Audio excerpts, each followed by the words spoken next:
Saludos fanáticos de las MMA y bienvenidos a la recapitulación de este gran evento que fue la UFC 283. Me parece que hubieron excelentes peleas, así que tienen que quedarse hasta el final del video, especialmente si no vieron este evento. Antes de comenzar quiero mandarle un saludo a los suscriptores Luis Emilio Rojas y L6 David, que fueron los que más acertaron en sus predicciones en los comentarios del video de predicciones, así que si quieren tener un saludo en alguno de los videos no se olviden de comentar. Como siempre les recomiendo que se suscriban al canal, nos dejen un like para apoyarnos y pongan en los comentarios qué les pareció este evento, qué les parecieron todas las peleas. Sin más que decir, empecemos. Seimon Oliveira versus Daniel Marcos. Realmente me encantó el debut del peruano, me parece que tuvo una muy buena defensa de derribos que así anuló el estilo de Oliveira. Aparte tuvo un muy buen golpeo, trabajó bastante bien el cuerpo con sus golpes, tuvo buenas combinaciones a la cabeza y además iba invirtiendo especialmente al cuerpo con esas rodillas. Me parece que Oliveira tuvo el mismo problema que la anterior pelea. Es un tipo que lanza una técnica y la repite 100 veces. La anterior vez fue las guillotinas, en este caso fueron los backfist. Y no eran realmente efectivos, simplemente destruyeron su defensa y así le conectaron bastante. A la final Marcos fue lastimando el cuerpo y consiguió un TKO al minuto 2:38 del segundo round. Yosin Núñez versus Sara Fair, una pelea que realmente se veía muy desbalanceada en cuanto al tamaño. Al principio la francesa hizo un muy buen trabajo al mantener las distancias, estaba lastimando con el jab, estaba lastimando con patadas y realmente la brasileña tenía un gran problema por su estatura, aunque sí conectaba buenos golpes. Desde el segundo creo que la peleadora francesa se cansó demasiado, siempre retrocedía y ahí Núñez aprovechó para conectar los mejores golpes. Eso sí, su poder es increíble, realmente es una peleadora muy fuerte que cada que podía enfriaba la pelea con el clinch y después salía golpeando, conectaba muchísimo, iba siempre hacia el frente y eso contó bastante para los jueces. Puedo decir que la francesa falló mucho primero en su físico, fue bastante terrible. Después pudo haber aprovechado mucho mejor el clinch, su ventaja en el tamaño, su ventaja en el alcance, pero no lo hizo y así Josiane Núñez se llevó la pelea por decisión unánime. Vamos con el enfrentamiento de Warley Alves versus Nicolas Dalby. Una muy buena pelea, fue bastante pareja en el striking, tuvimos excelentes intercambios de lado y lado.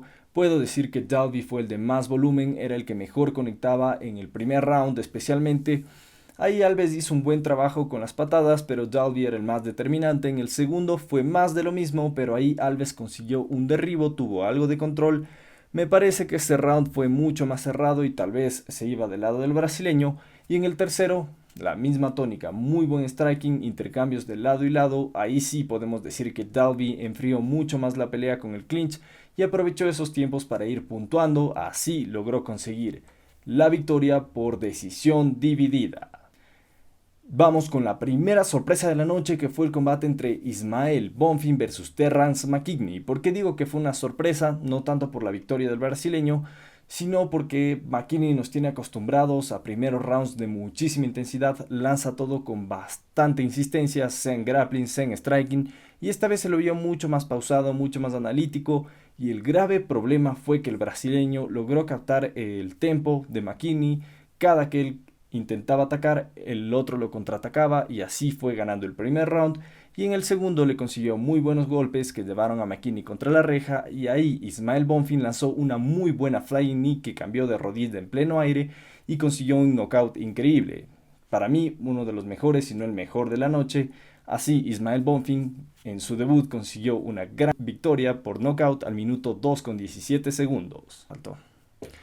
Seguimos con el combate de Luan Lacerda versus Cody Stamann. Aquí me parece que Stamann tuvo una estrategia clarísima que le funcionó a la perfección. Estuvo moviéndose de un lado hacia el otro durante los 3 rounds, lo hizo de manera efectiva y así básicamente anuló el grappling de Lacerda.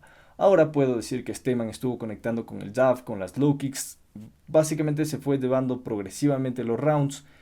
Y puedo decir que por la parte de la Cerda no tuvimos nada muy determinante. Tuvo control un pequeño tiempo en el segundo round, si no me equivoco. Y sí, conectó bastante bien algunas patadas al cuerpo de Steeman, estuvo cerca de lastimarlo con importancia, pero no logró nada con esos ataques, así que a la final, Steeman se llevó la pelea por decisión unánime. Vamos con la pelea de Shamil Abdurakhimov versus Jailton Almeida. Fue una increíble presentación de Almeida que se convierte en uno de los prospectos más interesantes en la división de los heavyweights. Veamos qué pasó aquí. Como les digo, no se puede decir mucho. Básicamente Almeida controló el primer round con un derribo. No tuvo mucho ground and pound, pero sí fue control total y transiciones en el grappling. Y en el segundo volvió a conseguir un derribo y ahí sí aplanó a Shamil y comenzó a lanzar muchísimo ground and pound hasta que finalizó la pelea por TKO a los 2 minutos con 56 segundos del segundo round. Avanzamos con el combate del otro hermano Bonfim contra Munir Lazzez. Esta fue otra sorpresa porque al principio Lazzez estaba conectando con buenas low kicks. Rápidamente Bonfim contraatacó y a la primera que pudo cerrar las distancias, Lazzez intentó conseguir un derribo, pero Bonfim con mucha agilidad, bastante rapidez mental, cerró el cuello de Lazzez, consiguió una guillotina bastante apretada que básicamente no tenía escapatoria porque al inicio del round los dos cuerpos están secos, es muy difícil salir de este tipo de sumisiones y así con mucha facilidad Gabriel Bonfim conseguía una sumisión a los 49 segundos del primer round. Los dos hermanos debutaron de forma increíble, el uno en los lightweights y el otro en los welterweights, así que hay que poner un ojo en estos dos hermanos brasileños. Vamos con la pelea de Thiago Moisés versus Melquizael Costa. Al principio el debutante Costa hizo un muy buen trabajo con su striking, tuvo una muy buena defensa de derribos, de cierta manera cortó la estrategia que estaba teniendo Moisés, pero bueno, este tipo es un grappler de altísimo nivel, bastante fuerte para la división, y por su intensidad logró conseguir tanto un derribo en el primer round como en el segundo. Ahí tuvo muchísimo control, transiciones, ground and pound y logró tomar la espalda de Costa, donde rápidamente fue por la mataleón y sometió. Thiago Moisés consiguió la victoria al minuto 4,5 segundos del segundo round. Ahí puedo decir que cuando ganó tuvo la entrevista post pelea y llamó a Paddy Pimblett para pelear. Creo que esa sería una pelea muy interesante. Son dos grapplers y ya es un reto bastante complicado para Pimblett dentro de la UFC. Seguimos con otra gran sorpresa, para mí la mayor sorpresa de la noche, que fue Gregory Rodríguez contra Bruno Ferreira.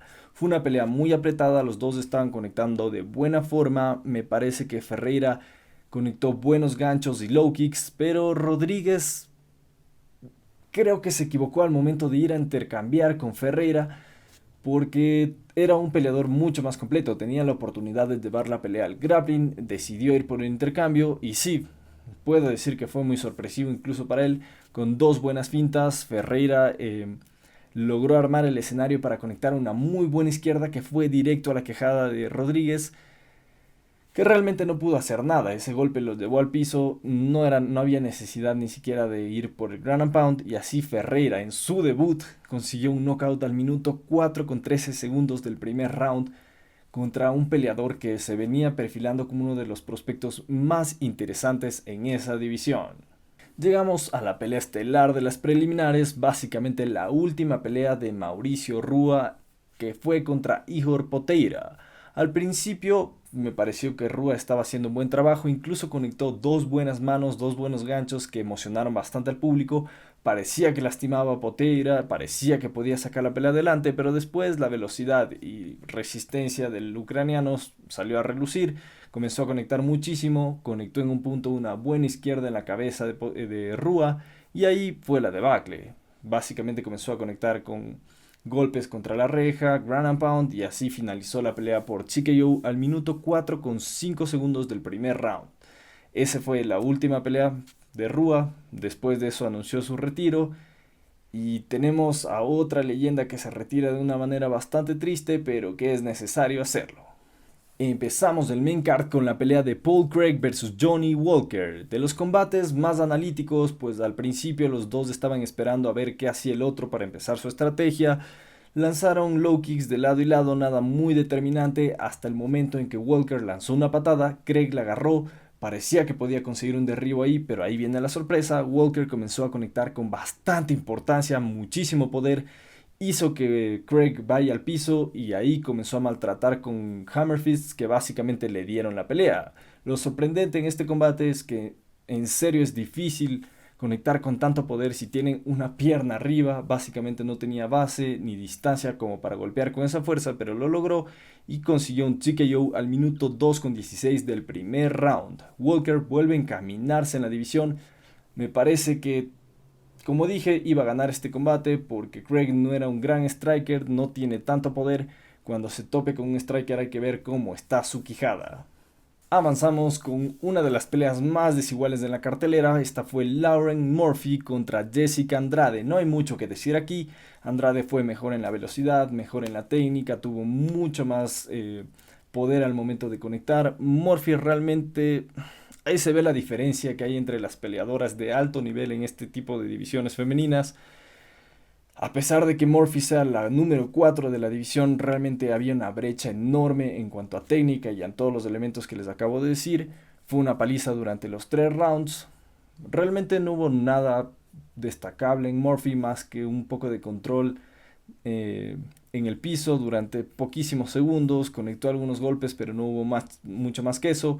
Lo que sí hay que destacar que Murphy tiene una quijada increíble, un aguante bastante sorprendente y no mucho más. Ahora Jessica Andrade se llevó la decisión con un 30-25, 30-25 y 30-26, que básicamente la pidan a Murphy. Fue una paliza, como les digo.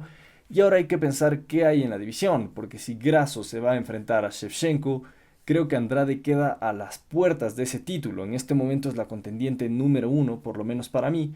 Porque Fiorot en su combate no fue muy determinante, no fue muy sorprendente y creo que esa puede ser la pelea a hacer mientras Grasso pelea con Shevchenko. Manon Fiorot contra Jessica Andrade. Vamos con la pelea de Gilbert Burns versus Neil Magny, otra pelea que fue bastante desbalanceada. Al principio los dos empezaron muy calmados, bastante analíticos, pensando en qué podía ser su rival, hasta que Gilbert Burns decidió llevar la pelea al piso. No tuvo muchos problemas para hacerlo y durante muchísimo tiempo tuvo control, transiciones, ground and pound en menos medida, pero igual lo consiguió hasta que decidió tener la sumisión por triángulo de brazos.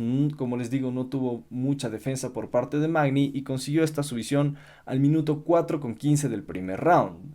Se tomó algo de tiempo para las transiciones, pero no hubo mucho que Magny pueda hacer. Ahora, lo más importante es que Burns pidió en la entrevista post pelea a Colby Covington. Me parece un movimiento muy interesante porque, como dije en la pelea en el video de las predicciones, no tiene mucho sentido que Burns pelee contra alguien que está tan atrás en los rankings. Así que una pelea con Covington me parece bastante buena.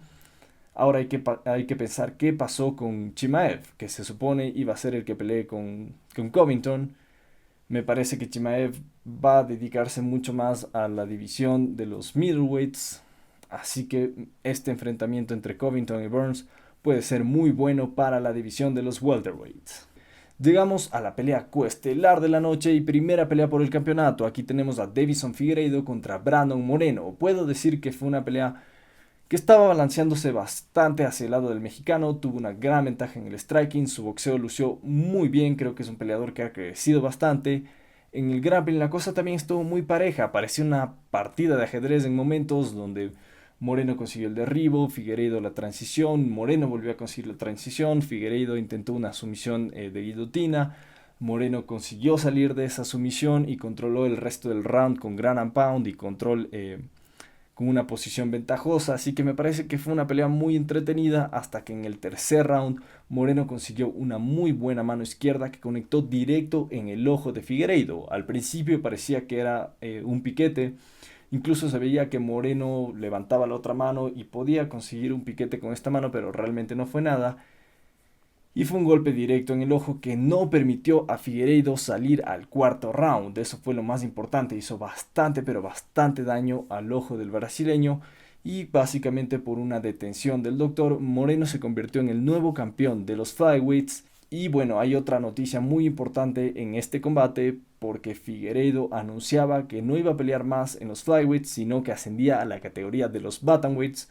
Una decisión bastante sabia porque él corta demasiado peso y eso solo hace que la división de los bantamweights se vuelva aún más competitiva, más interesante. Creo que en este momento es la división más interesante que tiene la UFC. No sé qué opinen ustedes, así que si creen que es así o creen que hay alguna división que tiene mejores peleadores y que es más competitiva, pónganlo en los comentarios. Vamos con la pelea estelar de la noche y pelea por el campeonato de los Light Heavyweights, Glover Teixeira versus Jamahal Hill. Fue una pelea desbalanceada, no hay que mentirnos, Jamahal Hill fue el mejor en el striking, fue bastante eficaz, incluso mejor que Prochazka. Hubo momentos en los que Teixeira logró conectar con mucho menos volumen, pero bastante poder y emocionaba a la gente, incluso logró cortar el pómulo de Hill. Hay que admitir que Hill tuvo una gran estrategia al momento de defender los derribos de Teixeira, básicamente así anuló al brasileño, que se vio bastante lento. No hay que mentirnos con eso tampoco, Teixeira su edad ya no le permite pelear de la misma manera, se vio bastante lento, recibió muchísimo daño y aún así logró aguantar los 5 rounds con una fortaleza increíble. Es un tipo muy duro, muy difícil de finalizar y eso le permitió ir hasta el último round donde nos dio su mejor versión, logró llevar la pelea al piso, emocionó a algunos porque parecía que podía conseguir una sumisión, pero Hill una vez más logró la transición, llevó la pelea de pie de nuevo y así se llevó la victoria. Una noticia muy triste fue que Teixeira se retiró del deporte. Es obvio, creo que es en el mejor momento en el que podía retirarse para no seguir acumulando daño, mientras que Hill se convirtió en el campeón de los Light Heavyweights. Con cierta suerte, por así decirlo, no tanto dentro del octágono, ahí hizo una gran pelea, demostró que es un gran peleador, pero sí al ser el número 7 de la división y conseguir una oportunidad por el título tan pronto, merecido campeón. Veremos qué pasa cuando tenga que enfrentarse con Ankalaev, por ejemplo, o Prochazka cuando vuelva de su lesión. No sé qué opinen ustedes, espero que les haya gustado el video. Si es así, no olviden dejarnos un like, suscribirse al canal y poner en los comentarios qué les parecieron todas estas peleas. Nos vemos en un siguiente video. Gracias.